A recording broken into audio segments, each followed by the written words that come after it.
We started our south coast adventure at Höfuðsvöllur, around 2 hours from Reykjavik.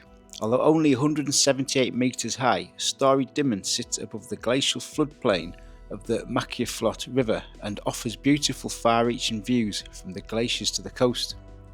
We found this was a peaceful short walk up to start our south coast adventure, looking over to our first stops at the plane wreck and waterfalls.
DC-3 plane wreck at Eyvindarholt originated from the US Navy Air Base at Keflavik.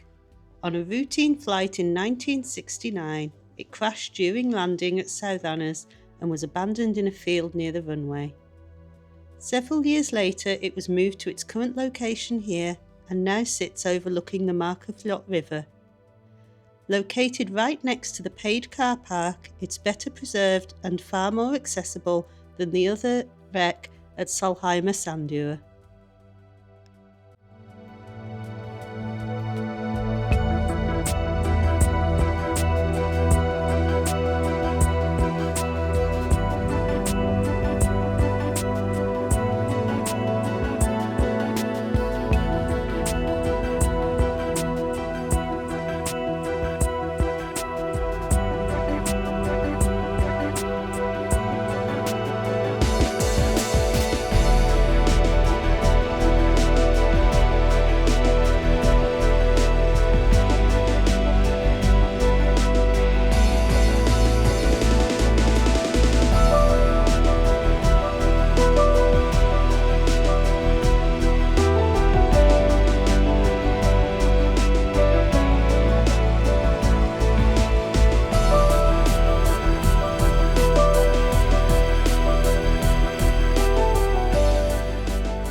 The 40-metre waterfall at Gljufraubi is the first of many waterfalls you will encounter along the south coast, and the smaller and quieter of the two here.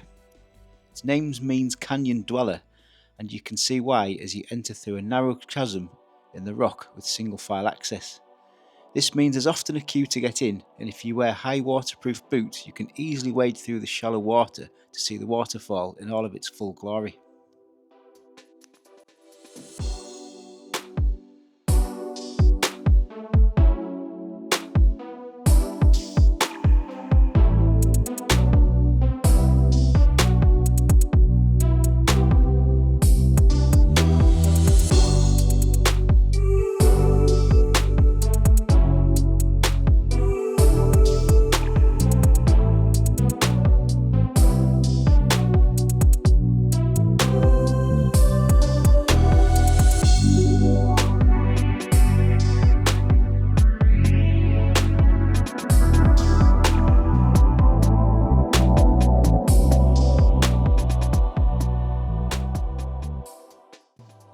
The 60-metre waterfall at Seljavalalaug is one of Iceland's most popular attractions, and it's easy to see why as its cascade is visible for miles around. Named for the Seljavallalaug River, it flows from the Eyjafjallajökull mountains and drops over cliffs that used to be on the coastline. It's often busy here, parking is paid for, and remember to bring your waterproofs for the walk along the path behind the falls to see it from a different angle.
Seljavallalaug outdoor pool is one of the oldest swimming pools in Iceland, and at the time it was built, the largest at 25 metres long. Although originally designed for teaching local children to swim, there are now many modern pools in Iceland, and today it's used by tourists with a short hike and free parking and entry. As there is no caretaker here, the pool and facilities are not in perfect condition. Water shoes can be helpful for grip.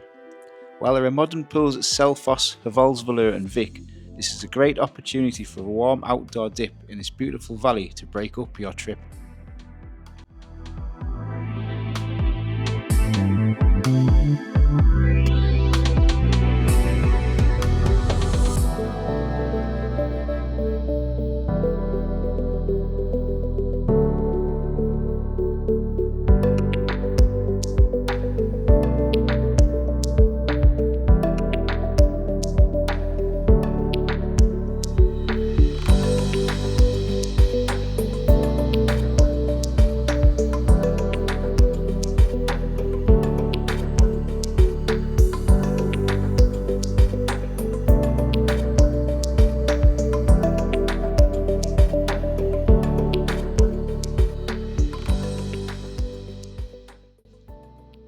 Again, the smaller of the pair of waterfalls here, the hidden gem of Kvernufoss is the lesser known and quieter of the two, but still well worth a look. It's only a short walk from the paid car park into the canyon to see its full cascade as the Kvernu River drops 30 metres from the black basalt cliffs above. It's time to get your waterproofs out again so that you can take a walk along the path behind it.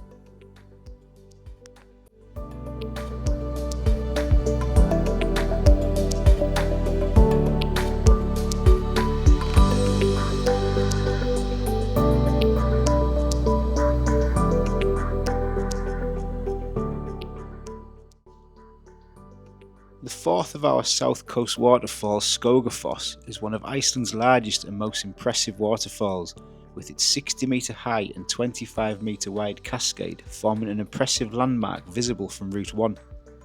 While the flat valley of the river Skoga allows you to walk from the free car park right up to the waterfall, the spray from the powerful falls means you'll once again need your waterproofs for that close-up view, and you can also walk up steps on the side to the viewpoint above it.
Sólheimajökull is the most southerly of the small tongues of the Mýrdalsjökull ice cap and one of the most easily accessible glaciers.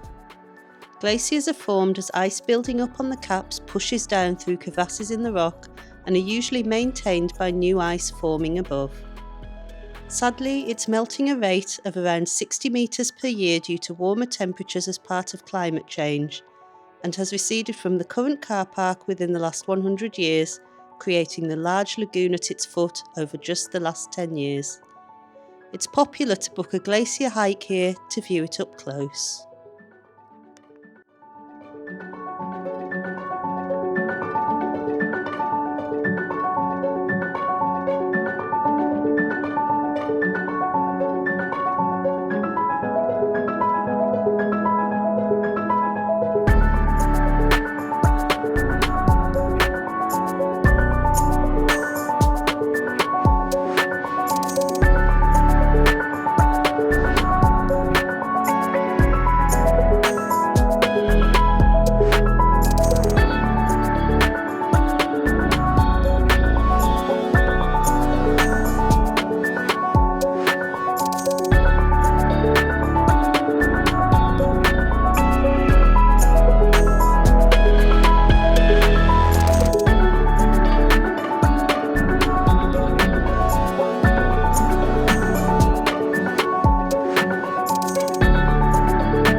The Dyrhólaey Peninsula sits on dramatic cliffs 120 metres above the Stori Vik, and it has two paid parking areas. Its westerly area boasts a lighthouse built in 1927, a natural sea arch and impressive views back west for miles along the coastline. To the east, views extend across Fellsfjara black sand beach, and there are the remains of a harbour that was planned in the 1970s but never fully built. Even on a seemingly still day, it can be breezy here for some fresh air to break up your journey, and be aware it does close in the nesting season.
Village of Vik is Iceland's most southerly, lying south of the Mýrdalsjökull glacier and Katla volcano.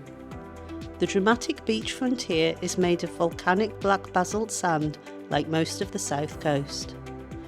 Red and white Vikirkja Church was built in the 1930s and sits atop the hill overlooking the village. As the largest settlement in the area, it's a good stop on your south coast adventure for stocking up on groceries, food and fuel.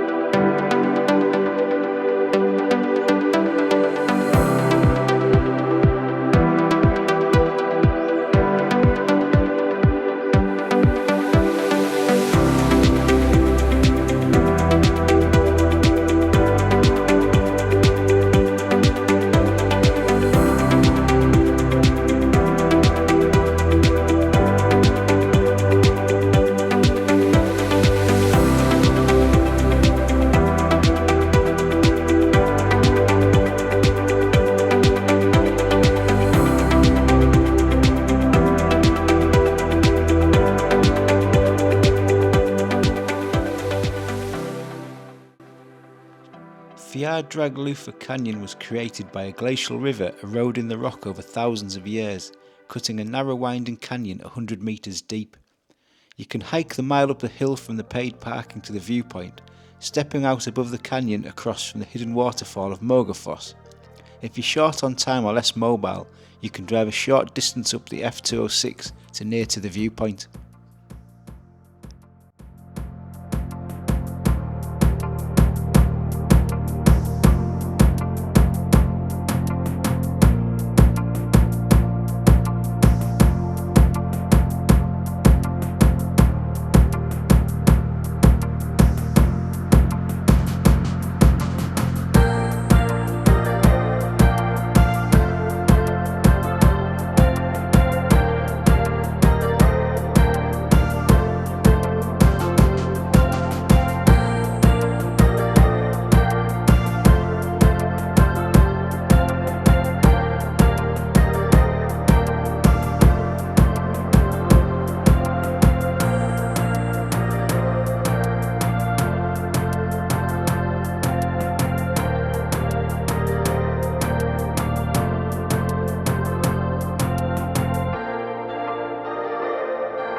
Route 1 is Iceland's ring road, which circles the country and forms its most important highway, connecting towns and villages. This section crossing the Fellsfjara River was the last to be completed in 1974 and cut travel time between the east and west of the island significantly. As traffic has increased with movement of goods and tourism, and with some sections washed away by river flooding, a number of old single-lane wooden bridges have been replaced by two-lane metal and rock sections to improve traffic flow and resistance. Where safe, the original bridges have been left standing nearby, next to the road.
popular hike from the small free car park above Múlagljúfur Canyon has breathtaking views of Kvernufoss and Múlafoss waterfalls, and across towards the glacial lagoons and distant coastline. Huge numbers of birds nest here in the shelter of the canyon, including Arctic terns, Icelandic gulls and Eurasian oyster catchers. While not a technical hike and fine for anyone of moderate fitness, the walk is rocky and isn't signposted, so do wear good boots and take care to follow the path.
Jökulsárlón Glacier Lagoon is the diamond in your south coast adventure worth waiting for at the end of your long drive east.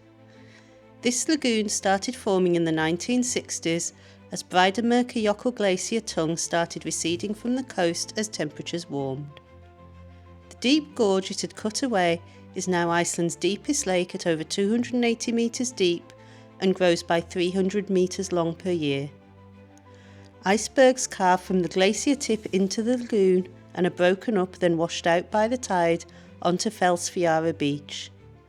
We took a Zodiac boat ride to see the glacier and grey seals up close, which was the highlight of our holiday.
The other side of Route 1 from Jökulsárlón sits Fellsfjara beach, and paying for parking in one covers you for both, or you can walk between them. The remains of the glacier wash up here as small icebergs on the black basalt sand and can appear white or blue, depending on the amount of air trapped in the water and how the ice crystals refract light. Whether it's a gloomy atmospheric day or diamonds shimmering in the sunshine, it's a magical view not to be missed and the icing on the cake of your south coast adventure.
trip over 2 days, starting off in Hvalsvöllur, staying overnight near Jökulsárlón and returning to Selfoss the next day. The one thing we wouldn't have missed was our Jökulsárlón boat ride with Arctic Adventures, but we did have to make a few choices due to the time that we had available. So if you've only got 2 days, here are some of the choices that you could make.